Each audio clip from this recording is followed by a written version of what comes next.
Hello दोस्तों, welcome my YouTube channel. Air condition का काम सीखने के लिए ये चैनल बहुत ही मुफीद और फायदेमंद है, स्पेशली नए एसी टेक्नीशियन के लिए। ये चैनल एसी के काम को बहुत ही सरल और बहुत ही आसान ट्रिक एंड टिप्स के साथ प्रैक्टिकली एक्सप्लेन करता है। तो दोस्तों से रिक्वेस्ट है तो मेरे चैनल से जुड़े, मेरे चैनल को सब्सक्राइब करें ताकि हमें और बेहतर वीडियो बनाने का हौसला हिम्मत मिलता है। अस्सलाम वालेकुम दोस्तों, welcome my YouTube channel HVAC Amjad. बड़ा यूजफुल वीडियो है स्पेशली नए एसी टेक्नीशियन के लिए। आज जो हम लोग बात करेंगे ये इन्वर्टर एसी के सेंसर के बारे में। इन्वर्टर एसी में टोटल 5 सेंसर होते हैं। 2 इंडोर में इस्तेमाल होते हैं, इंडोर में लगा होता है, और 3 जो होता है वो आउटडोर यूनिट में लगा होता है। इंडोर में एक जो सेंसर होता है वो है cooling coil sensor. Cooling coil sensor का काम ये होता है, अगर किसी वजह से कूलिंग कॉइल पे आइस जमने लगे तो वो सेंसर पीसीबी को सिग्नल देगा और पीसीबी कंप्रेसर को ऑफ कर देगा। आइस जमने के कई कारण हो सकते हैं, फिल्टर गंदा हो सकता है, गैस कम हो सकता है, बहुत सारे रीजन हो सकते हैं।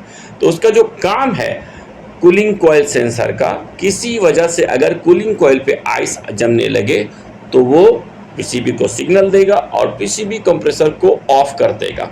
ये हो गया कूलिंग कॉइल सेंसर की बात। बाद में नंबर 2 पे है आपका return temperature sensor. Return temperature sensor का जो काम होता है, रूम के टेम्परेचर के हिसाब से ब्लोअर और कंप्रेसर के स्पीड को कम और ज़्यादा करता है। रूम के टेम्परेचर के हिसाब से ब्लोअर और कंप्रेसर के जो स्पीड को वो कम और ज़्यादा करता है। जब टेम्परेचर इंक्रीज होगा तो कंप्रेसर को लोड देगा और ब्लोअर को लोड देगा। जब टारगेट को रीच कर जाएगा तब वो कंप्रेसर और ब्लोअर के स्पीड को कम करेगा। ये इसका काम होता है रिटर्न एयर टेम्परेचर सेंसर का।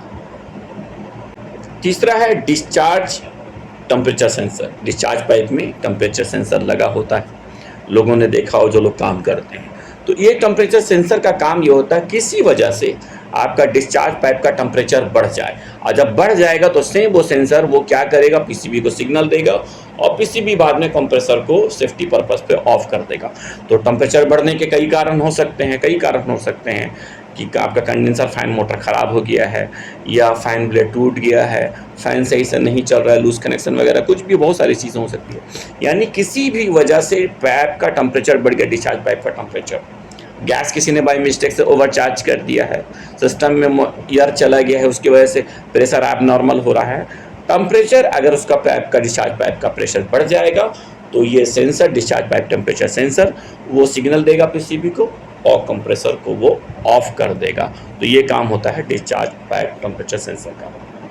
नंबर 4 पे है liquid line temperature sensor. Liquid line temperature sensor का काम ये होता है, अगर किसी वजह से जो उसके जो टारगेट है, जो उसका जो सेटिंग है, उस सेट टेम्परेचर से जितना होना चाहिए, लिक्विड टेम्परेचर होना चाहिए, वो किसी वजह से ज़्यादा या कम हो जाए, तभी वो ये सेंसर जो लिक्विड एंड टेम्परेचर सेंसर है वो पीसीबी को सिग्नल देगा और बाद में पीसीबी कंप्रेसर को ऑफ करेगा।